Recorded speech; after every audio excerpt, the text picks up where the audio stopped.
Hello. Hey, how you doing? Hey, I'm really good, thanks. How are you? I'm well, thank you.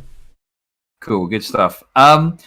Okay, so listen, it's just like an hour long conversation about whatever, really, wherever the chat takes us. But before we get started, do you want to just give yourself like an introduction? Yeah, sure. I'm a Socialism Done Left. I have a channel on YouTube. It's medium sized. I post a lot of memes. They get a lot of traction. I also post a lot of political debates and serious videos. They do not. Um, let's see. I would say I'm a reformist, progressive socialist.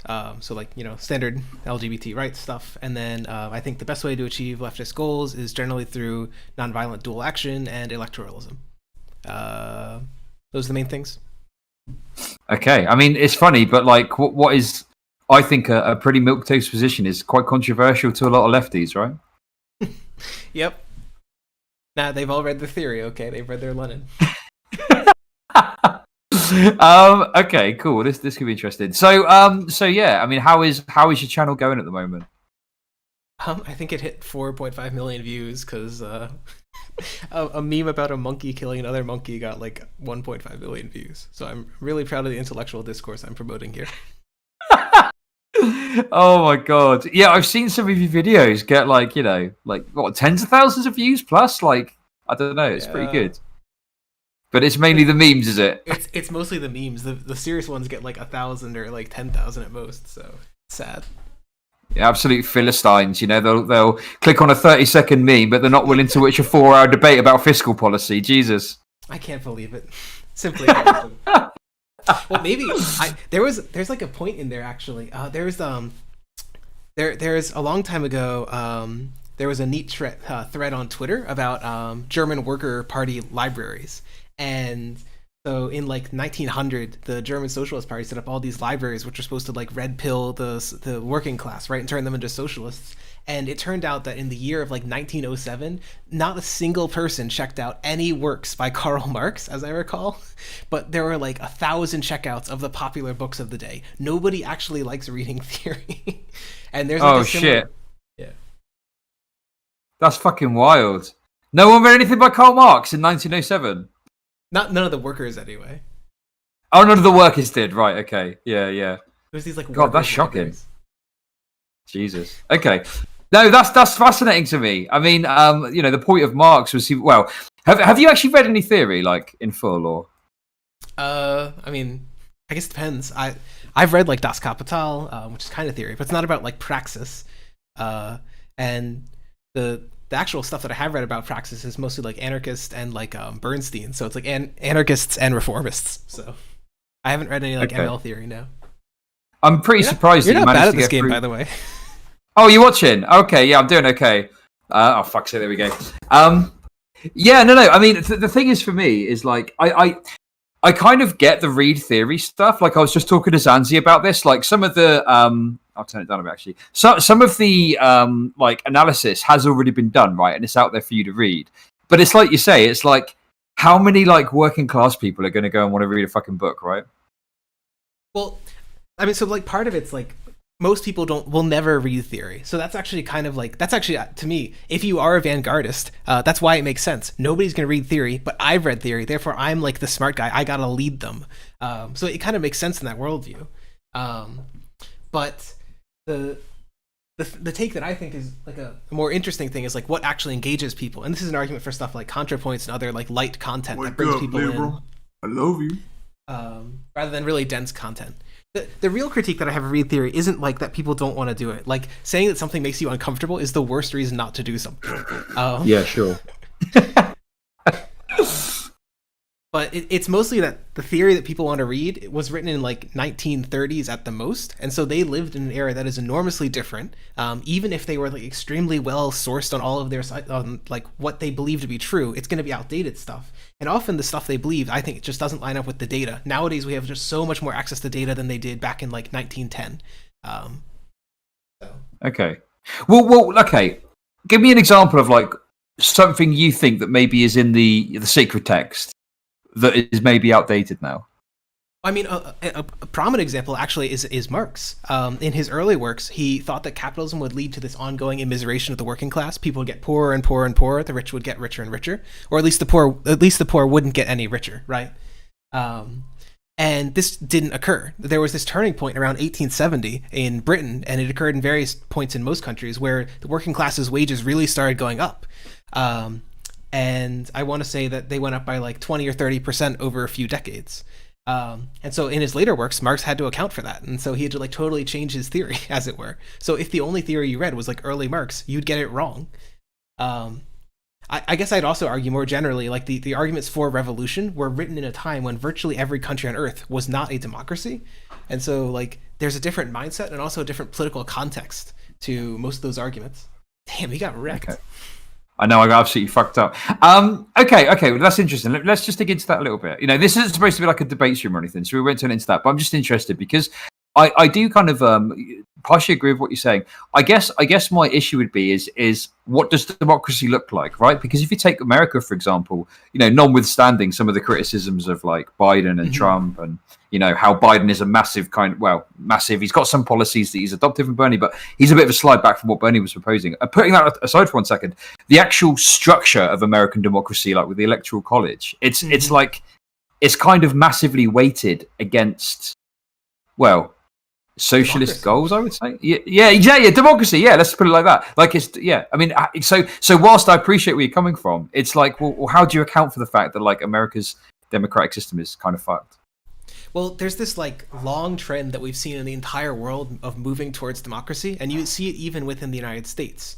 Like, there's this really neat graph from Wikipedia, which I think if you just Google like % popular vote U.S. Population or something, it should come up, and it just shows the amount of people who get to vote in a popular election. And so in the early ones, I don't know if you know this because you're British, but in the very early elections in the United States, basically only property owners could vote. You had to own land. Even it wasn't even just like wealth. And so it was like 0.5% of the population voted in presidential elections. And after just enormous expansions of the franchise, nowadays the average election, it's like 40% of people have voted for the president.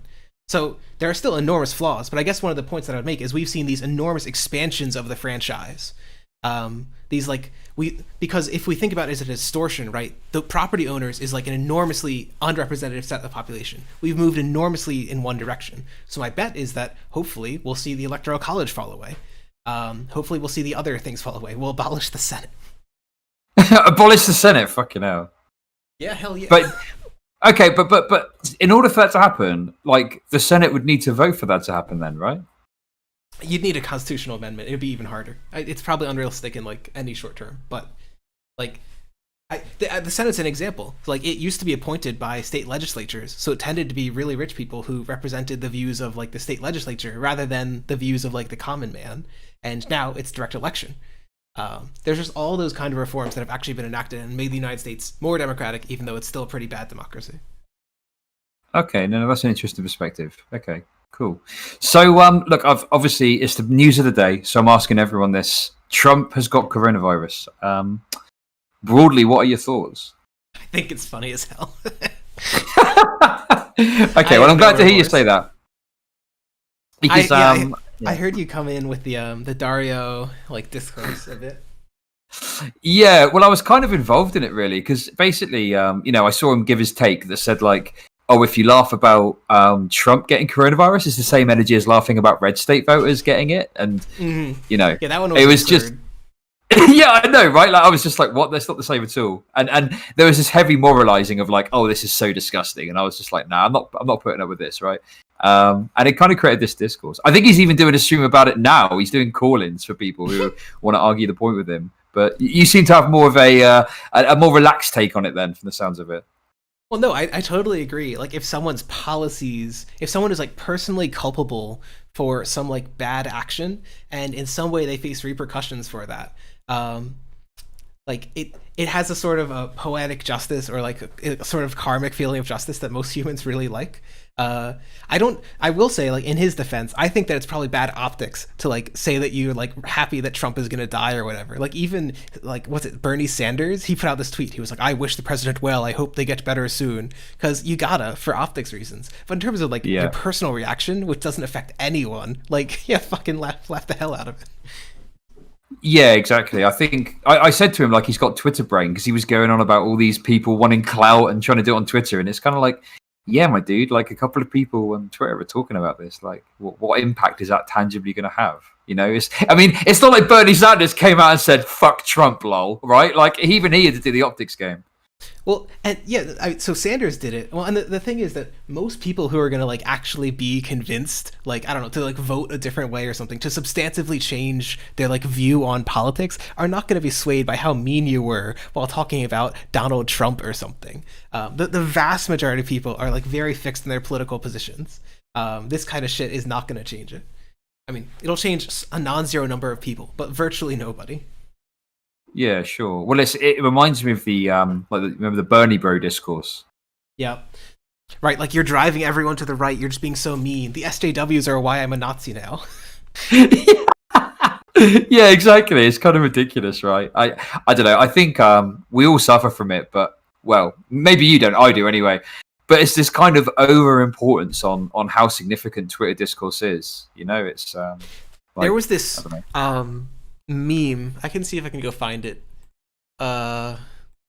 which just looks at Biden's polling average over time, and the whole point is that there's like these events which people are like, oh, this will sink his career, right? The comment that he made, which is like, poor kids can be just as smart as white kids or whatever, and which is like a racially insensitive comment, and his polling average didn't change, right? He does these gaffes and nothing changes. The same thing's true of Trump. No, very few people actually change their political beliefs because of someone said something in a strange way, unfortunately, or fortunately. I hate the overemphasis on like personal shit. It shouldn't matter what a person is like. It should matter what policies are like. So I'm actually glad that nobody gives a shit that evangelicals are voting for Trump because they know he's a conservative, even though they hate him personally.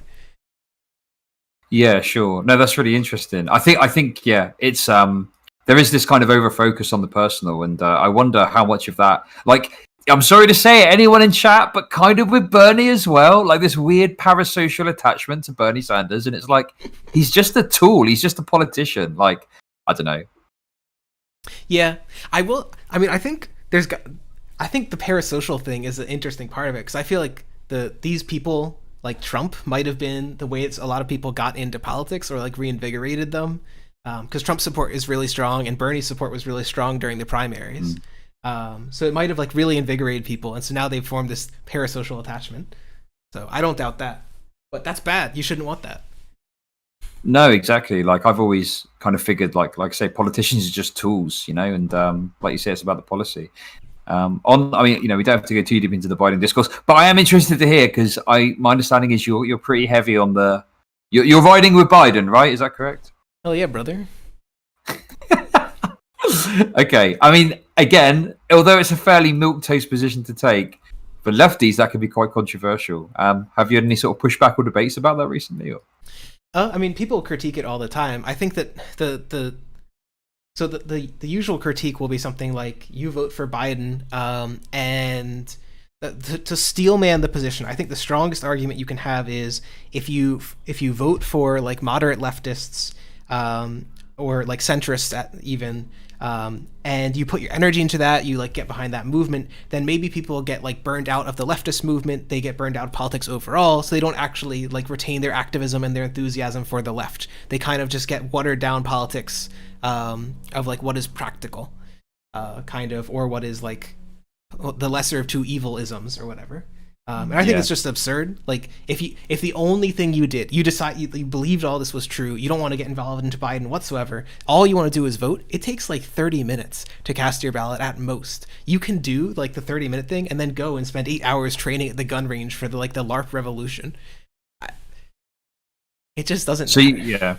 You're saying it's like such a small investment of time that it doesn't really make any difference. No, it really doesn't.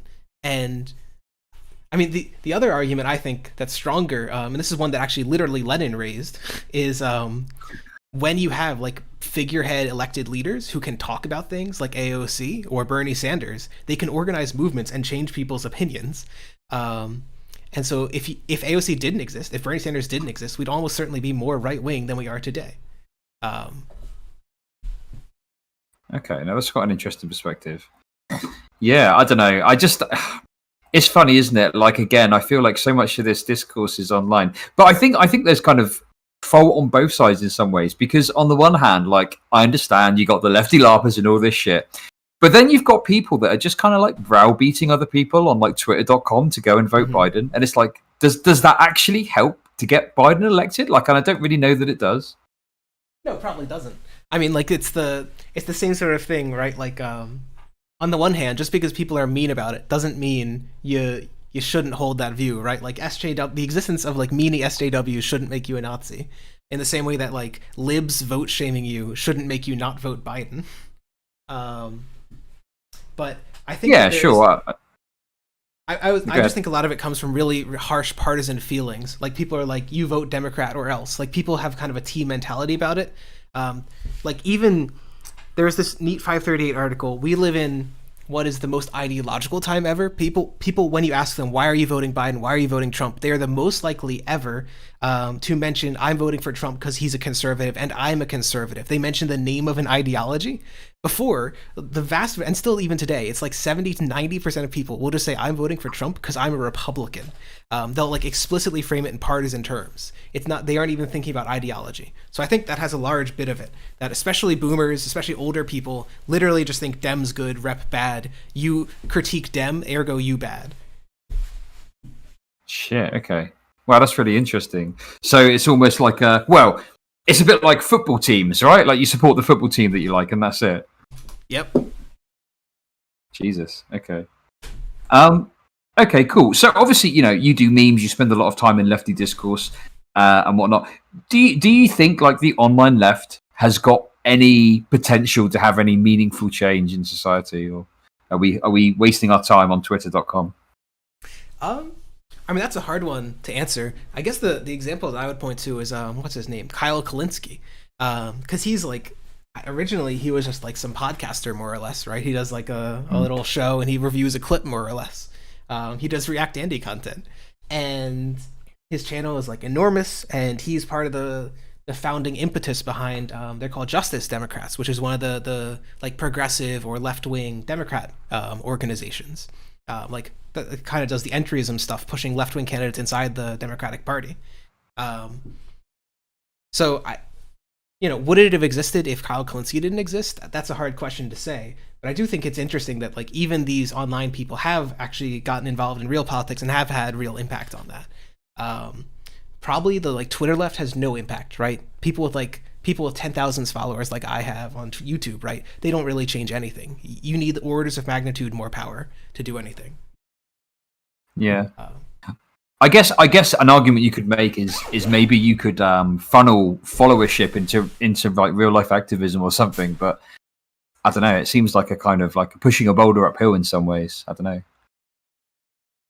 Yeah, I mean, it's part of it's just the gap between levels of engagement, right? Clicking a button on the screen is so much different than actually like going to a rally or something. There's such a different level of engagement. Yeah, no, for sure. I don't know. I just like I'm definitely addicted to Twitter. Like, for me, the biggest criticism I've got of it all is it's like we've got these tools that we all use, Twitch, Twitter, stuff like that. And it's like, they're great and they're fun and they can be beneficial, but I just can't help but shake that feeling that they're like the tools of the enemy. Like, they're not really on our side, the owners of these platforms, right? Do you know what I'm getting at? I mean, absolutely, right? Like generally, they're going to be rich. They don't have our interests, but they keep us because we make them some money, I suppose. Yeah, exactly. It's kind of like when people kind of celebrate, like, oh, Adolf McNazi got banned from this platform and everyone celebrates, which is understandable, right? Like, great, a Nazi's not on the platform anymore, but it's like that could easily turn on us tomorrow, like if it went down that way. I don't know. I guess one thing I would point to as like the impact of online platforms is actually the deplatforming of Alex Jones. So because like he was such a big figure in the United States that Donald Trump knew about him. He called into Alex Jones's show, which is like insane because Alex Jones is fucking insane. He thinks that we have like child like rape bases on Mars funded by NASA, but that's not even a misquote. Wait, no, surely not. No, literally. I don't know. He literally said that. Well, there's lots of other things, right? He's like just a rampant conspiracy theorist. Any conspiracy theory you believe, he believes. And he got deplatformed, and he went from getting like 100,000 views on each of his videos, as it were, right? Now he gets nothing. And so just the fact that he had any influence on policy, right? Just even having the ear of a policymaker, and he's gone. I think that suggests that even if you wanted to see like how leftists could translate into policy, it would be that eventually they should be the ones like talking to legislators or something. They should be lobbying. I suppose. Wow. I mean, yeah, I've never thought of that before. To be honest with you, I mean, it's interesting because I'm quite critical of like some elements of deplatforming, but now you mention Alex Jones, just like, yeah, like I never really see any of his content anymore. But back when he was on YouTube, he was everywhere. Like all the time his stuff was getting recommended to me. Yeah, well, and the same thing happened with Milo Yiannopoulos, and it happened with a whole bunch of like weird Nazi people. So like it does happen. Yeah.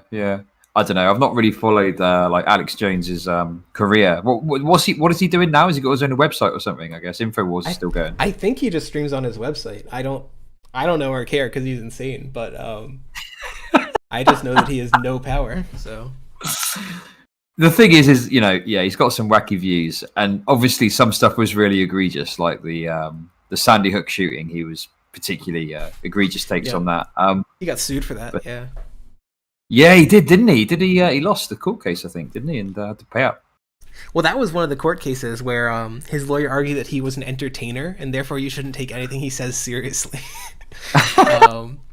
And it's funny because I remember recently Fox News lawyers argued the same thing for Tucker Carlson in court against a defamation suit or slander or whatever against Tucker Carlson.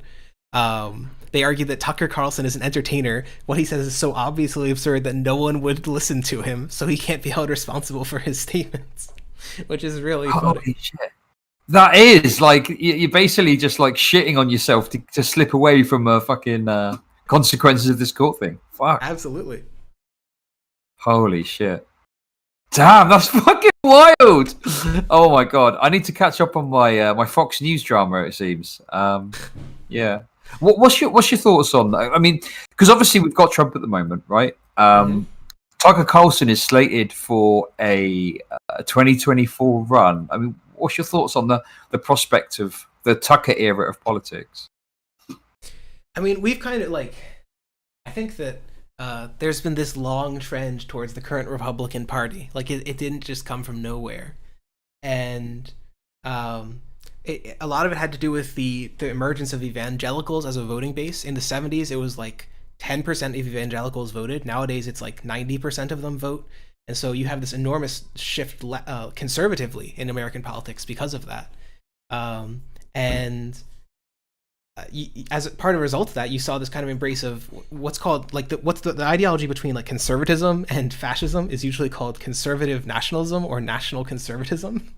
Holy shit. And that's kind of what they've embraced, right? Like they no longer care so much about democracy. They have these like leadership cults. They are like more increasingly okay with violence against like protesters.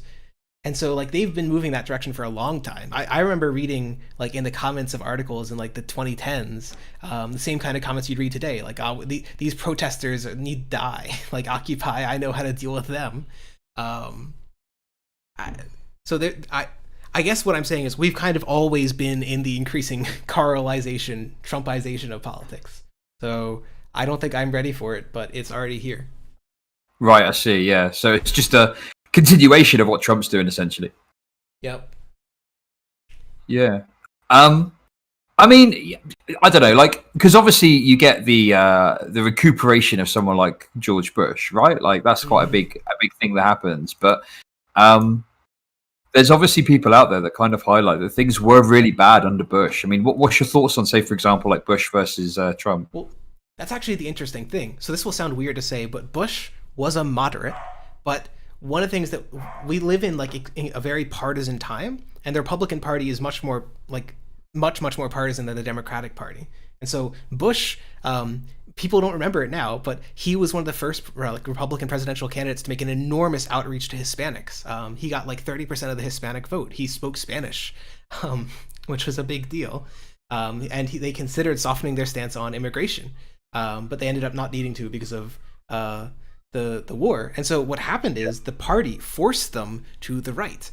So even with like moderates like Bush, you got the wars, you got the conservative immigration and defense and marriage policy, you got all these conservative things because the conservative Republican Party would not accept a president who doesn't uphold their goals. And I think Democrats are increasingly moving that direction. That's why you see that like now it's not okay just to have Biden who says like, oh, I'm not Donald Trump. You aren't seeing a repeat of Clinton. You're seeing Biden embracing most of the left's positions. He's embracing like $15 minimum wage, Green New Deal in all but name, on and on and on.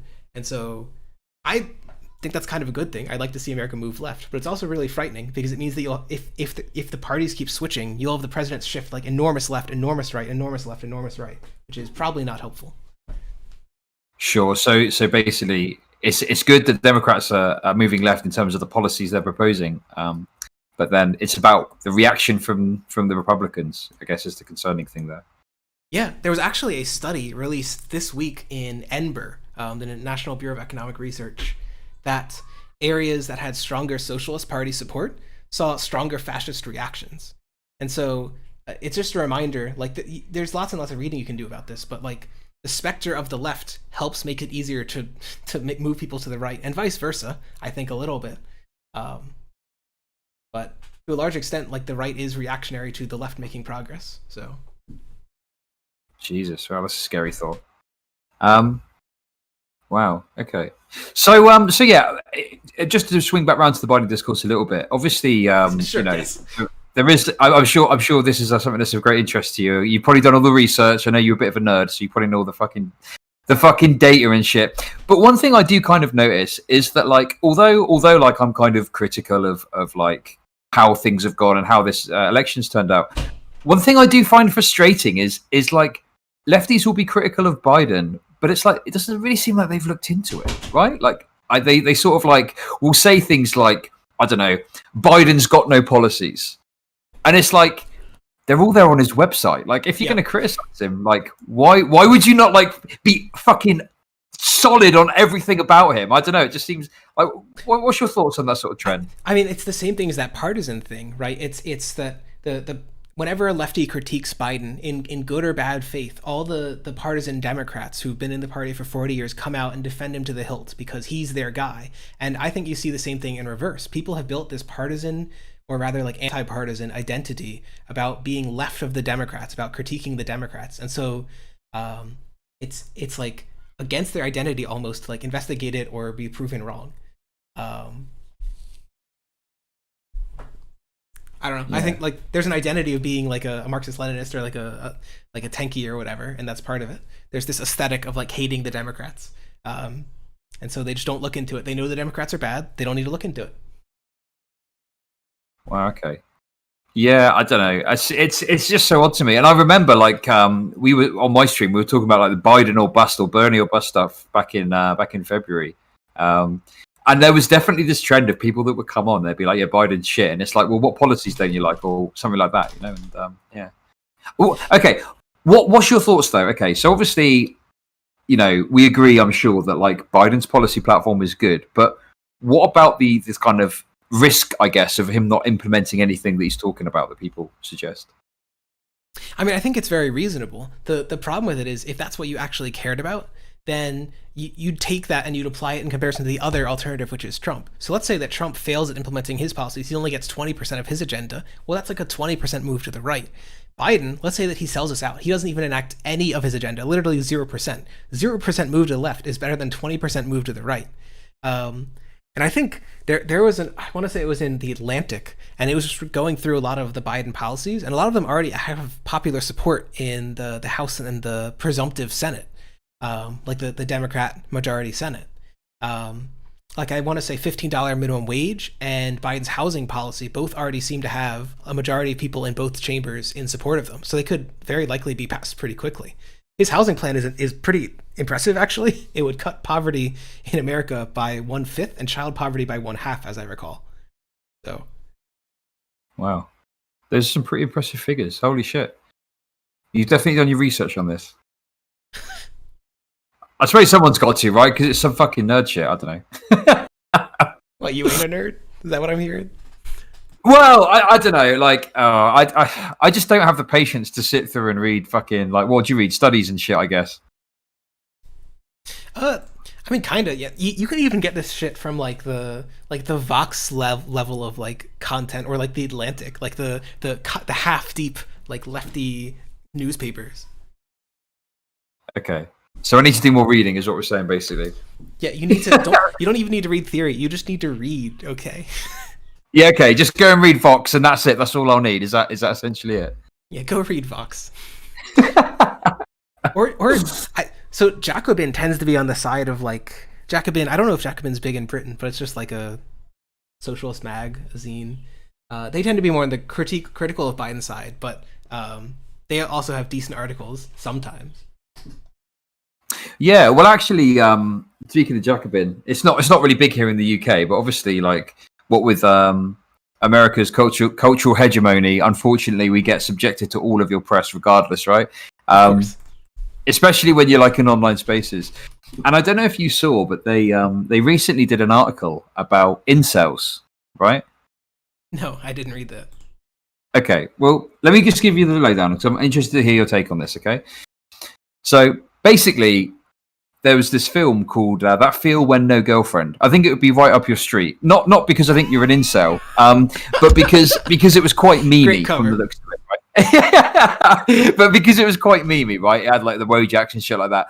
But in any case, basically, this film is kind of taking a more, what's the right word? Like they're not being as harsh towards the incels. They're being a bit more sympathetic, right? And they're kind of trying to look into why they like this. And so this Jacobin article essentially said, hey, look, there's these people, they're incels, they've got mental health issues based on what we've seen. Yeah, they've got like some alienation issues from capitalism, etc., etc. And the internet kind of blew up and was saying they were apologizing for incels, right? Mm-hmm. And I guess what I'm kind of getting to here, and this is something that I'm quite interested in at the moment, but it's this kind of like essentialization of certain groups of people. So it's like, on the one hand, people will be happy to admit that, say, you know, black people are overrepresented in crime statistics because of socioeconomic conditions, right? Mm-hmm. But then on the other hand, when you talk about incels, it's like, well, they're misogynists and they're bad. Does that make sense, what I'm trying to get at there? Yeah, in one you look for like explanations, but you don't moralize, and the other you moralize the explanations. Yeah, exactly. You know, I'm just interested to see what your sort of thoughts on that trend is in like online discourse. I want to say there was what was it? So I do actually agree with you that I think there's a double standard as it relates to stuff like incels, that people will moralize it and they'll like discriminate against it. I think part of that has to do with incels, and like the vocal incels tend to be these like otherwise privileged people, or so it seems. Like they tend to be like white, male, high enough income that they can be afforded to talk about this on Twitter all the time. And so people don't mind making fun of them as much, right? Because you don't feel like they're at like risk, or they're like they've had it rough or something. I guess so I think that how do I put this? Part of it's also like everyone can understand why crime is like, it's bad to be a victim of crime and it's bad to be forced into a life of crime. But I think that there maybe hasn't been as much discourse about like what you might call like the importance of sex to like a well-lived life or something. And so people don't like sympathize with it. And so therefore they don't feel bad when they like moralize people who don't have access to that thing. Yeah, no, that's really interesting. So it's easy for us to kind of envision someone not having money, you know, through, you know, whatever reason that may be. But to try and envision someone not having access to sex through social skills, like that's, a whole other thing that gets very complicated to think about, right? It's harder to think about, and it's also just one that's like less appealing. Because it almost suggests that there's like a role of like the state or society in raising people to have like a correct social skills or something, which is much more complicated than the very simple position that the state has a role to make sure people aren't in poverty. Yeah, shit. No, I haven't actually thought of that before. Jesus Christ. I mean, the sorry, go ahead. I was just there. I remember a while ago there was this extremely controversial article in a philosophy journal, which argued that you could consider that there's a right to sex as part of a well-lived life. I think that's why I said that phrase. And I don't know what to think about like a right to sex like that. My thoughts on that are not clear, but I do think it's a very interesting argument that people's lives do seem to be meaningfully harmed because they like can't interact with other people in such a way they can form relationships. And if it really is that they like, if it isn't their fault, so to speak, if like they are this way because we made them this way, then I suppose we should also be like trying to fix people, in the same way that we would want to like fix people from going into crime. Yeah, Jesus. Because the thing is, like, there's this joke amongst, I think, like the incel community of like state-mandated girlfriends, right? Which is obviously ridiculous and not something you could ever justify. I suppose what it would need to be is like what you'd have like classes for people that are socially awkward or something. I don't know. I remember there was because that's one of the things that's interesting is it seems like I read a meta study on it, so I think that the conclusion of the meta study was that the main reason people seem to be lonely is because of like maladaptive social disorders of some kinds. So it genuinely does seem to be that like something is wrong with them, and so therefore something caused that, either genetics or like their socialization, and presumably we could try and fix at least one of those, maybe not the genes, but oh god, yeah, the genes, that gets into all sorts of yikes territory. Doing eugenics to get rid of incels. Oh my god, that's so spicy. I mean, I don't know, do you know who Know Nothing is? I think I see him on Twitter. Yeah. Basically, you know, he likes to put out a spicy take, and oh yeah, the eugenics one. I saw that. Yeah. Oh god, that was quite controversial, I thought. I mean, what was your thoughts on it? So, I've actually back a few semesters ago, I did a class on population genetics for a class I was part of. I was working in the guy's lab. Anyway, one of the things we did is we did some like modern readings on eugenics, and I was presented the idea of liberal eugenics, which is kind of what he was looking at. And I think it's very hard to oppose liberal eugenics as like they put it, because the basic way I thought about it, and I think one of the articles put it in these terms, is if you support vaccines, you are more or less forced to support like liberal eugenics. So the argument goes like vaccines, you're willing to mandate that everyone undergo a medical procedure that slightly hurts them but benefits society as a whole. That's like the logic. And so you then say eugenics, same sort of thing. You'd apply like say a medical procedure or say something like pay people not to have kids and say that hurts them, but it benefits society as a whole. And so I think it's very hard to oppose it on those grounds. I think the actual much stronger objection to liberal eugenics is that you don't need to like stop people from breeding. You should probably be waiting for the technology where you can just edit people's genes, and that would be much more efficient at doing like quote unquote eugenics. The thing is for me that raises all sorts of ethical concerns. Like I was speaking to a friend of mine, and I've not looked into it. But for example, like there was a period of time where people thought you could like edit a trans person, right? Mm-hmm. So you could make it so they wouldn't turn out to be trans. And you know, like that's like kind of yikes, right? Like I don't know, that seems fairly kind of yikes to me. Like, yeah, no, I mean one of the things that I think is interesting is so like that's absolutely like a very interesting topic. I think it's very hard. It's hard as like a leftist to say yes. I think that we should be like eliminating people with like certain lifestyles or something, or like sexualities. Yeah, take them out. Jesus, yeah, exactly. One of the things that I thought was interesting in one of those readings is it looked at the role of abortion, actually. And so there's this stat that blew my mind, and it's from Iceland. It's that 100% of babies who undergo a test that detects whether they have Down syndrome, called I think it's trisochromy or trisomy 21. 100% of them are aborted, and it's like 85% in most European countries and like 75% in the United States. So the author put it that we are literally genociding people with Down syndrome. We are preventing them from ever existing. By means of abortion. So I guess one of the things that kind of changed my mind on eugenics, as it were, was just realizing how many policies that we might otherwise support would lead to these like sort of gene shaping outcomes that would change the genes of the average person in society.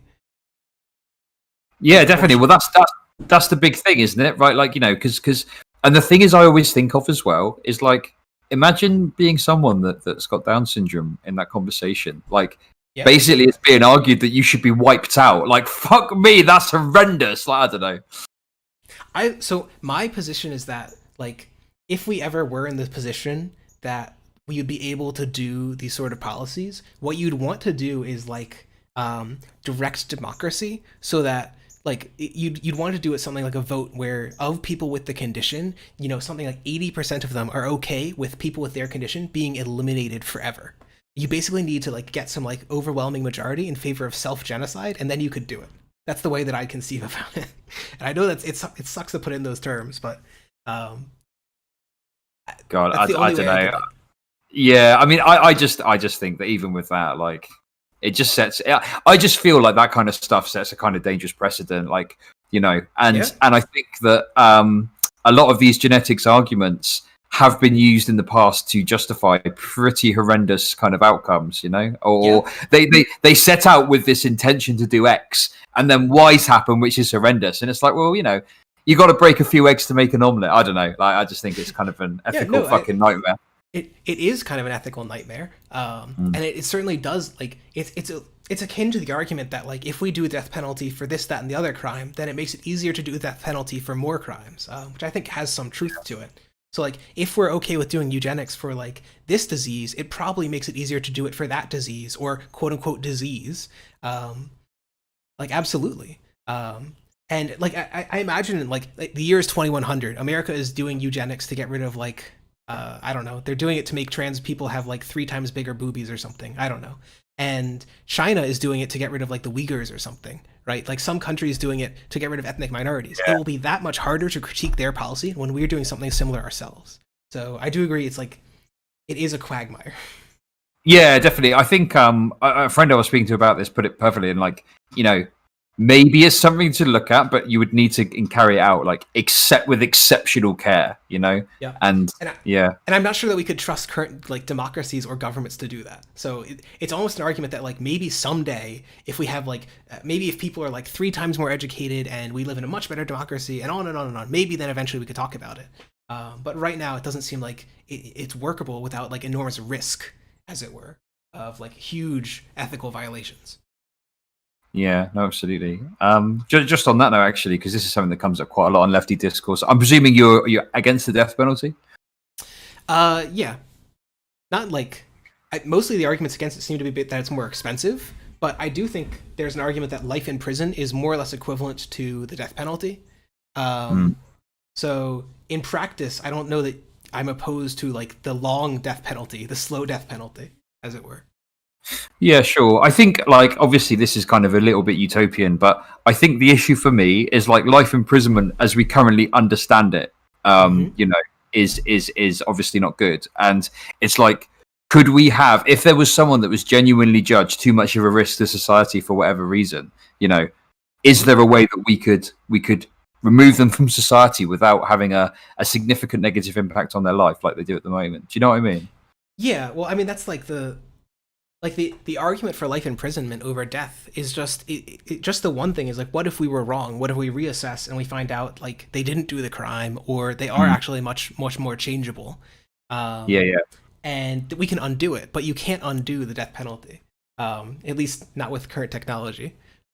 And wait, are we talking about bringing back people back from the dead after being death penalty? Look, in the year 2500, once we have resurrection tech, then I'll support the death penalty. Okay. What? So you can just kill someone, then it's like, oh, we've looked at it, they got it wrong. Right, bring them back. Yeah, absolutely. Just like pop them back up, right? You get out like the tire pump for your bike, just. um, but like in present society, right? There's a significant risk. I want to say it's like 5% of death penalty prisoners in the United States. We have reason to believe after the fact we're innocent, and that's only the ones that have already been executed, right? So it's possible that it could be higher in the future. So that's like a significant risk. The main thing that I'd point to is you know the statistic that like right wingers use? It's like 13% of the population does 50% of the violent crime or whatever. Yeah.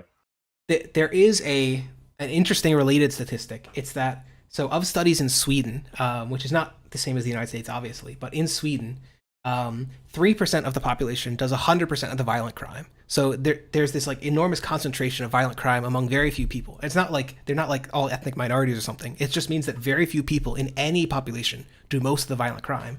And then within that, the top 1% of people who do violent crime do like 63% of the violent crime. So these are like repeat offenders. Some of them do up to like say 20 violent crimes in their lifetime. And the article made this note that, you know, if you reduce their recidivism rate through whatever means, it would enormously reduce violent crime. These people are the ones doing most violent crime in society. So I do think like if there's no way to release them and reduce their violent crime, and if we think that it's really important to reduce violent crime, you can definitely defend like life penalty for certain individuals. Though I will say, I'm pretty sure it's what's in Norway. Is that where Anders Behring Breivik is? They have such a liberal system that they don't have death penalties anymore. They only give people a maximum sentence of 21 years, and then they revisit whether they can keep sentencing you after 21 years. So even Anders Behring Breivik, who killed like 70 people, it only has the current sentence of 21 years. So maybe that works. Yeah, I mean, you know, it's obviously a difficult conversation for some people to conceive, but I'm like quite anti-death penalty, right? Like, and you know, it's like there's that theoretical that gets floated about. I think Dario uses it quite a lot. But if you could give someone a pill and they would never commit a crime again, like, would you let them back out into society? And like for me, the answer is like an obvious yes. But obviously, some people really struggle with that because I think it's partly socialized, right? Because we want to see the person get their penalty. We want to see them get punished, right? Like, because that's what we're used to in media and stuff. I don't know.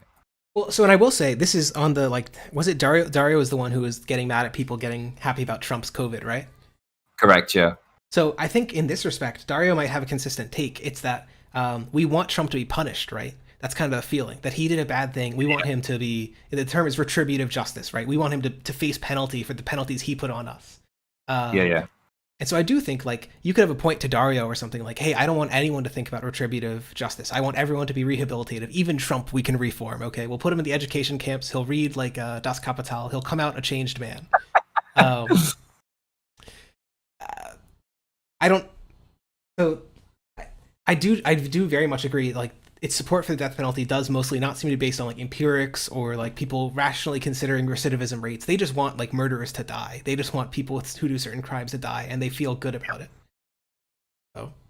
Yeah, no, absolutely. And to be honest, like I do kind of agree in some ways with that aspect of it, of like people do perhaps want to just see justice. Like people have referred to it as justice, and you know, my understanding of justice, that's not justice. That's just revenge. No. You know.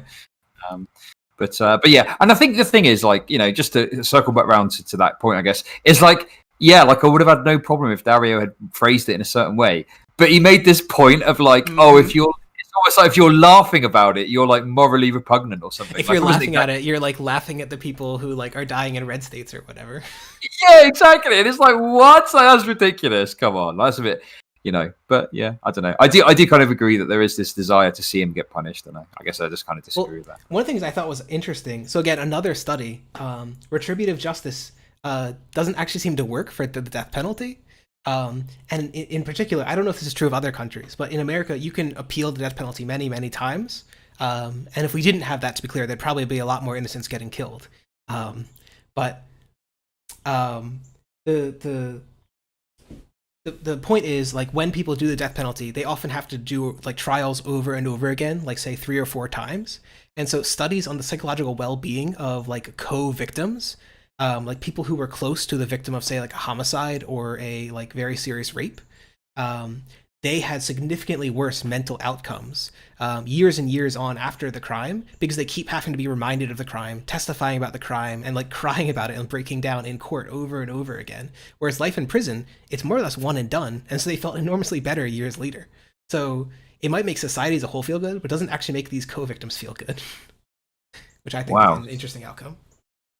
Wow, yeah. So even like the co-victims, like it doesn't even benefit them so much. It just makes it worse for them too. Wow. Yep. That's really interesting. Okay, so it is pretty funny that Trump got COVID, though. Okay, a little bit of retributive justice as a treat. Okay. Yeah, well, I agree with you, and I think that like there were some people that were being a bit spicy, but I think a lot of it was just like, oh, this is poetic justice, this is karmic justice, and that seems like fairly reasonable to me. You know, kind of like the human thing to do, I guess. I don't know. Yeah, no, it's a very human thing. Like that's. But yeah, okay. Listen, we're coming up to the end now. But what I want to do, I ask everyone that comes on this. So the last question. So, if there's anyone out there that's thinking of starting out, thinking about doing content or anything like that, what's the kind of like one piece of advice you'd give them? Don't be a perfectionist. Just put out the bad content you have. You'll cringe about it later, but you will learn through doing, and you'll get exposure. People will talk to you. They'll in turn have tips. They can help you out in personalized ways.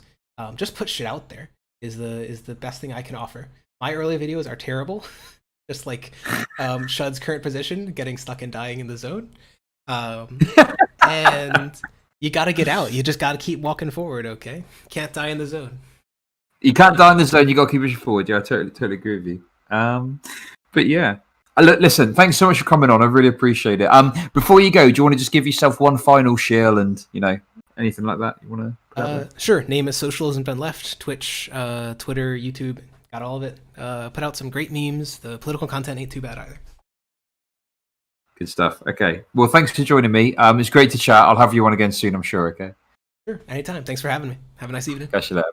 You too. Bye bye.